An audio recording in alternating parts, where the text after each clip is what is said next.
வணக்கம், நான் உங்கள் Shabdina. Welcome back to Shabdina's kitchen. இன்றைக்கி நம்ம கிச்சனில் ஒரு அல்டிமேட்டான நல்ல டேஸ்டான நாக்குக்கு ருசியான ஒரு குழம்பு எப்படி பண்ணுறது பார்க்க போகிறோம். அந்த குழம்பு எனக்கு என்ன அப்பளம் பூ குழம்பு, அதாவது அப்பளம் குழம்பு சொல்லுவாங்க. நீங்கள் நார்மலாக வீட்டில் ஒரு கிரேவி பண்ணாலோ இல்லை குழம்பு பண்ணாலோ கண்டிப்பாக வந்து ஒரு பொரியல் ஒரு கூட்டு பண்ணல. ஆனால் இந்த ரெசிபிக்கு அப்படிலாம் பண்ண வேண்டியதில்லை. இந்த அப்பளத்தை பொரிச்சு கரெக்டாக இந்த குழம்புல எந்த பக்குவத்தில் போட்டால் கரெக்டாக இருக்குன்னு சொல்லிட்டு தெளிவாக வீடியோவில் கொடுத்துருக்கேன். அது மட்டும் இல்லைங்க, இந்த அப்பளம் எந்த அளவுக்கு போடணும், அதே டைமில் இந்த அப்பளத்தை போட்ட பிறகு எப்படி மிக்ஸ் பண்ணி எடுத்து சர்வ் பண்ணால் நல்லாயிருக்கும்னு சொல்லிட்டு இந்த மாதிரி சின்ன சின்ன விஷயங்களை அழகாக நம்ம பார்க்க போகிறோம்.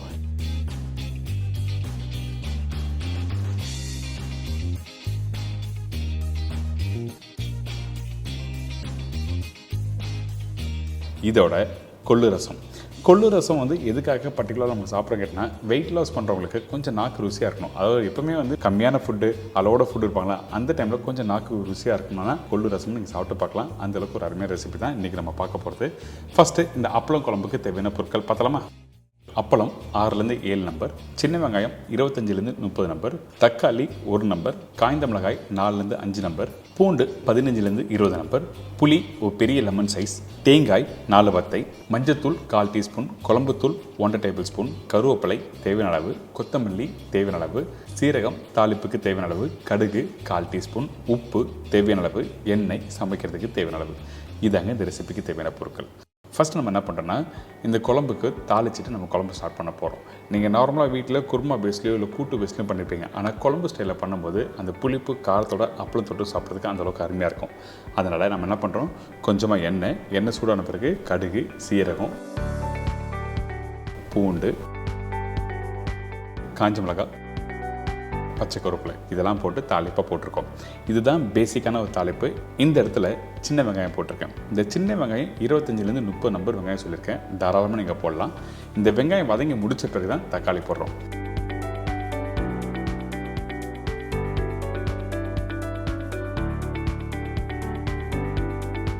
இந்த ரெசிப்பியில் வந்து புளி கொஞ்சம் அதிகமாக யூஸ் பண்ணுறோம். அந்த ஒரு காரணத்துக்காக நம்ம என்ன பண்ணுறோம், தக்காளி கம்மியாக போடுறோம்.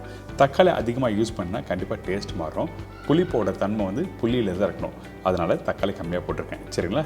இப்போ இந்த தக்காளி போட்ட பிறகு நல்லா வதங்க ஆரம்பிக்கணும். அதாவது வெங்காயமும் தக்காளி நல்லா வதங்கி முடிச்ச பிறகு தான் அடுத்த ஸ்டேஜ் போகணும். இப்போ கொஞ்சம் மஞ்சத்தூள் போட்டிருக்கேன். இதோட உப்பு போட்டிருக்கோம். இதெல்லாம் போட்டு திருப்பி நல்லா வதக்க ஆரம்பிங்க. அப்படி பண்ணால் தான் அந்த கிரேவியில் வந்து வெங்காயம் தக்காளி அதிகமாக தெரியாது. கிரேவியோட டெக்ஸ்சர் ஸ்மூத்தாக கொடுக்கும்.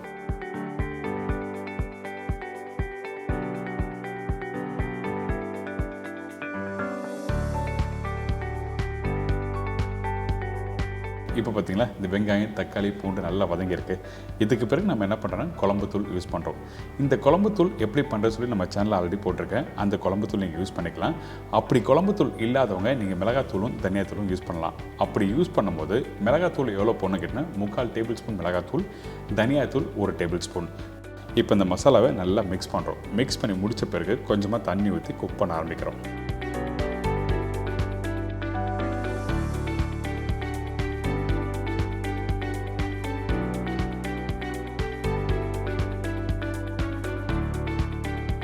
இப்போ அந்த மசாலா பார்த்தீங்கன்னா ஒரு 2 நிமிஷம் கழிச்சு பார்க்கும்போது அந்த எண்ணெய் மேலே வர ஆரம்பிக்கும். அதாவது அந்த மசாலா குக் பண்ண கெட்டியாகும். அதுக்கு பிறகு இந்த மாதிரி எண்ணெய் வரும். இந்த மாதிரி ஸ்டேஜ் வந்த பிறகு நம்ம என்ன பண்ணுறோம், புளி தண்ணியை இதில் யூஸ் பண்ணுறோம். புளி நல்ல ஒரு பெரிய லெமன் சைஸ் அளவுக்கு நீங்கள் போட்டால் தான் கரெக்டாக இருக்கும். காரத்துக்கு ஏற்ற மாதிரி புளிப்பு சொல்லியிருக்கேன். இந்த புளி தண்ணி ஊற்றின பிறகு நம்ம தண்ணி தாராளமாக யூஸ் பண்ணுறோம். அதாவது 5 டம்ளர் அளவுக்கு தண்ணி யூஸ் பண்ணுறோம். பெரிய டம்ளர் வீட்டில் இருக்குல்ல, அந்த டம்ளர் யூஸ் பண்ணுங்கள். தண்ணி அதிகமாக ஊற்றி நீங்கள் நல்லா மிக்ஸ் பண்ணிட்டு அதுக்கப்புறம் ஒரு 10 நிமிஷம் நல்லா கொதிக்க வேணும்.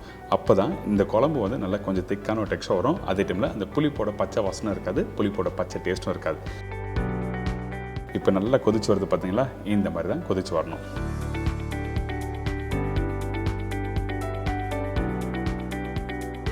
இதுக்கு பிறகு நம்ம என்ன பண்ணுறோம், கொஞ்சம் தேங்காய் பால் கடைசியாக தான் யூஸ் பண்ணணும். எப்போவுமே நீங்கள் எடுத்த உடனே யூஸ் பண்ண அந்த புளிப்போட சேர்த்து குக் பண்ணும்போது தேங்காயோட டேஸ்ட் மாற ஆரம்பிச்சிடும். அதனால் கடைசியாக தேங்காய் பால் போட்ட பிறகு கொஞ்சம் கொத்தமல்லி போட்டிருக்கேன்.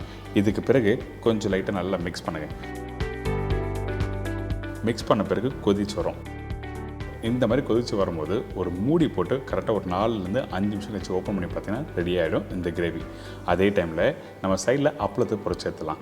அப்பளத்தை பொரிக்கும் போது கருகாமல் கரெக்டாக பொரிச்சு எடுத்துருக்கணும். கொஞ்சம் கருகுனா கூட கண்டிப்பாக நல்லா டேஸ்ட் மாற ஆரம்பிச்சிடும் அந்த குழம்புல போட்ட பிறகு. அதனால் கரெக்டான சூடில் வச்சு நீங்கள் பொரிச்சு எடுத்துடலாம். இந்த குவான்டிட்டிக்கு 6லேருந்து 7 நம்பர் கரெக்டாக இருக்கும். அதிகபட்சம் 2 நம்பர் எக்ஸ்ட்ரா போட்டுக்கலாம், அதாவது ஒரு 9 பீஸ் போட்டுக்கலாம் சொல்ல வரேன்.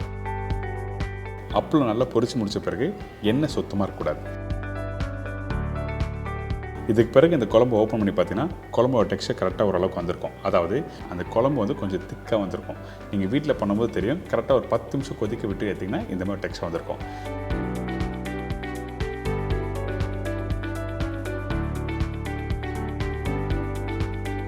இதுக்கப்புறம் நம்ம என்ன பண்ணுறோம், இந்த அப்பளத்தை உடச்சி போடுங்க. இந்த அப்பளத்தை உடச்சி போடும்போது ரொம்ப தூளாக போட வேண்டாம், 1/4 இல்லை 1/6 உடச்சி போடலாம். ரஃபாக உடச்சி போடுங்க.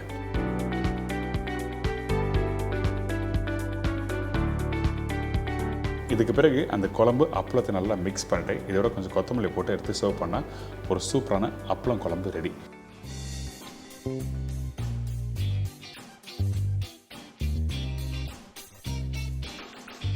பார்த்தீங்களா, இன்றைக்கி ஒரு அல்டிமேட்டான ஸ்டைலில் அப்பளம் குழம்பு உங்கள் வீட்டில் நீங்கள் பண்ணும்போது பொரியலோ கூட்டம் எதுவும் பண்ண வேண்டிய அவசியமே இல்லை. இந்த மாதிரி மெத்தடில் பண்ணும்போது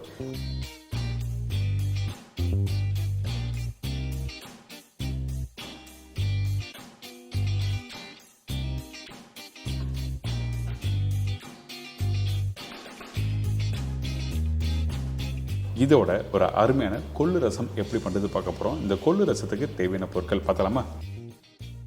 கொள்ளு 150 கிராம், இடிச்ச பூண்டு 15 நம்பர், பெரிய சைஸ் தக்காளி 1, காய்ந்த மிளகாய் 3லேருந்து 4 நம்பர், முழு சீரகம் 1/4 டீஸ்பூன், மிளகு பவுடர் 1/2 டீஸ்பூன், கடுகு 1/4 டீஸ்பூன், பெருங்காயம் 1/2 டீஸ்பூன், மஞ்சத்தூள் சிறிதளவு, தனியா பவுடர் 1/2 டீஸ்பூன், சீரகம் பவுடர் 1 டீஸ்பூன், கருவேப்பிலை தேவையான அளவு, கொத்தமல்லி தேவையான அளவு, ஆயில் குக் பண்ணுறதுக்கு தேவையான அளவு, உப்பு தேவைக்கேற்ற. இதாங்க இந்த ப்ரிப்பரேஷன் தேவையான பொருட்கள். இந்த கொள்ளு ரசம் பண்ணுறதுக்கு ஃபஸ்ட்டு நம்ம என்ன பண்ணுறோன்னா, இந்த கொள்ளு நல்லா வாஷ் பண்ணிவிட்டு அதுக்கப்புறம் குக்கரில் போட்டு நல்லா பாயில் பண்ணுறோம். அதாவது கொள்ளு நீங்கள் கடையில் வாங்கியிருப்பீங்க, ஒன்று வந்து கொஞ்சம் லைட் ப்ரௌன் கலர் இருக்கும், இன்னொன்று கருப்பு கொள்ளு இருக்கும். கருப்பு கொள்ளு நீங்கள் யூஸ் பண்ணால் உடம்புக்கு ரொம்ப நல்லது. எஸ்பெஷலி வந்து ஊரில் இருக்கவங்களாம் பார்த்தீங்கன்னா தோல் எடுக்காத அந்த கருப்பு கொள்ளு வச்சு நிறைய ப்ரிப்பரேஷன் பண்ணுவாங்க. ஸோ அதனால தான் இன்றைக்கி நம்ம என்ன பண்ணுறோம், இந்த கருப்பு கொள்ளு நல்லா பாயில் பண்ணி ரசம் ரெடி பண்ணுறோம். நீங்கள் கரெக்டாக தேவையான தண்ணி ஊற்றி 5லேருந்து ஒரு 7 விசில் விட்டுருங்க. விட்ட பிறகு நீங்கள் எடுத்தீங்கன்னா இந்த கொள்ளு நல்லா ரெடியாக இருக்கும். அதே டைமில் கொள்ளு மசிஞ்சு வரக்கூடாது, அந்த தண்ணி நல்லா நிறைய இருக்கணும். அதுக்காக நீங்கள் தேவையான தண்ணி ஊற்றி நல்லா பாயில் பண்ணுங்கள். அந்த கொள்ளு உள்ளே இருக்க கொள்ளு நல்லா மசிஞ்சு போச்சுன்னா என்ன பண்ணால், அந்த மசிஞ்ச அந்த கொள்ளு தண்ணியை எடுத்து நீங்கள் ரசம் பண்ணால் அடிப்பிடிக்க ஆரம்பிக்கும். இந்த மாதிரி தான் தண்ணியாக இருக்கணும்.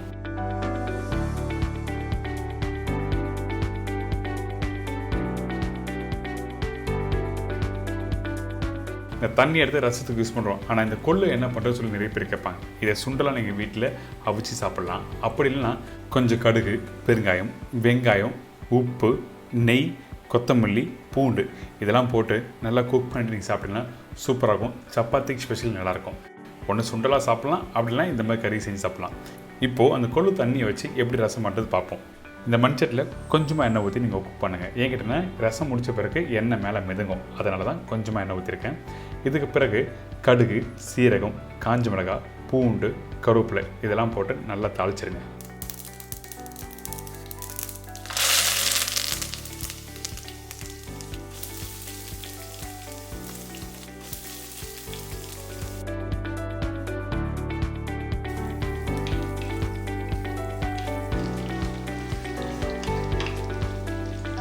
இந்த பூண்டு கொஞ்சம் லைட்டாக அந்த கலர் மாறணும். அதுக்கு பிறகு தக்காளி போடணும். தக்காளியோட அளவு அதிகமாக வேண்டாம், கரெக்டான அளவு ஒரு தக்காளி போதும்.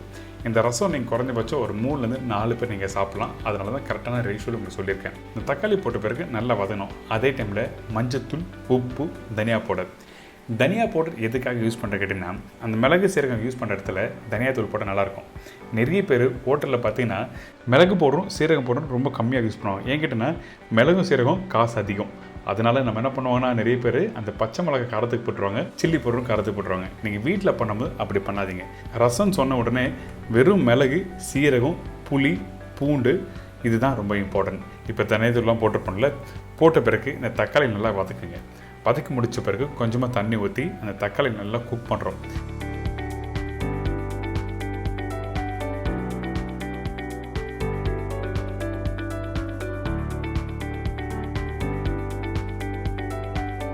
பார்த்தீங்களா, இந்த தக்காளி நல்லா வதங்கியிருக்கா. இதுக்கு பிறகு நம்ம என்ன பண்ணுறோம், புளி தண்ணி ஊற்ற போகிறோம். புளி தண்ணி ஊற்றின பிறகு தண்ணி கொஞ்சமாக ஊற்றி நல்லா கொதிக்க விடுங்க.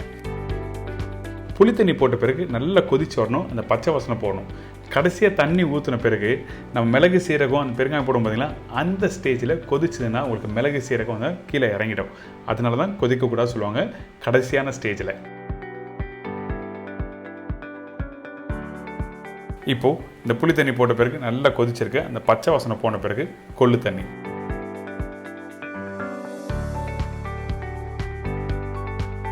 இந்த கொள்ளு தண்ணி இதில் ஊற்றின பிறகு நம்ம என்ன பண்ணுறோம், தேவையான அளவுக்கு வேணால் தண்ணி ஊற்றலாம். அதிகமான தண்ணி யூஸ் பண்ணாதீங்க. கொள்ளு ரசத்துக்கு கொள்ளு தண்ணி தான் ரொம்ப இம்பார்ட்டன்ட். அதனால் கொள்ளு தண்ணி ஊற்றின பிறகு இந்த இடத்துல உப்பு, காரம், புளிப்பு தன்மை கரெக்டாக செக் பண்ணுங்கள். இன்கேஸ் புளிப்பு அதிகமாக இருக்குது என்ற கொள்ளு தண்ணி இல்லைன்னு நினச்சிங்கன்னா அந்த டைமில் கொஞ்சமாக பச்சை தண்ணி ஊற்றிக்கலாம். இதுக்கு பிறகு தேவையான அளவுக்கு கொத்தமல்லி, கொஞ்சம் சீரக பவுடர்,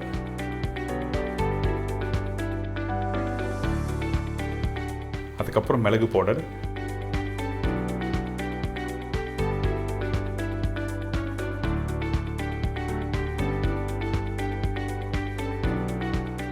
பெருங்காய பவுடர், இதெல்லாம் போட்ட பிறகு அடுப்பை மீடியமான ஃப்ளேமில் வைங்க.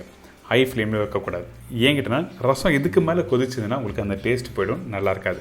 அதனால் நம்ம என்ன பண்ணுறோம், மீடியமான ஃப்ளேம் வச்ச பிறகு கொஞ்சம் பொங்குற மாதிரி காமிக்கிறோம் பார்த்தீங்களா, இந்த மாதிரி வர ஸ்டேஜில் கண்டிப்பாக அடுப்பு ஆஃப் பண்ணிடணும். கொதிக்கக்கூடாது. கொதிச்சா கண்டிப்பாக ரசம் நல்லா இருக்காது. என்னங்க, இந்த அப்பளம் குழம்பு இந்த கொள்ளு ரசமாக எப்படி பண்ணுறது தெரிஞ்சிருக்கும். கண்டிப்பாக ட்ரை பண்ணி பாருங்கள். ஒரு நாள் ஒரு சேஞ்சஸ்க்காக இந்த மாதிரி கொள்ளு ரசம், அதே டைமில் வாரத்தில் ஒரு நாளோ மாதத்தில் ஒரு நாளோ இந்த மாதிரி அப்பளம் குழம்பு நீங்கள் வீட்டில் ட்ரை பண்ணி பார்க்கலாம். இதே மாதிரி நாளைக்கு இன்னொரு சூப்பர் ரெசிபி சந்திக்கிறேன். நன்றி, வணக்கம். See you, bye bye, take care.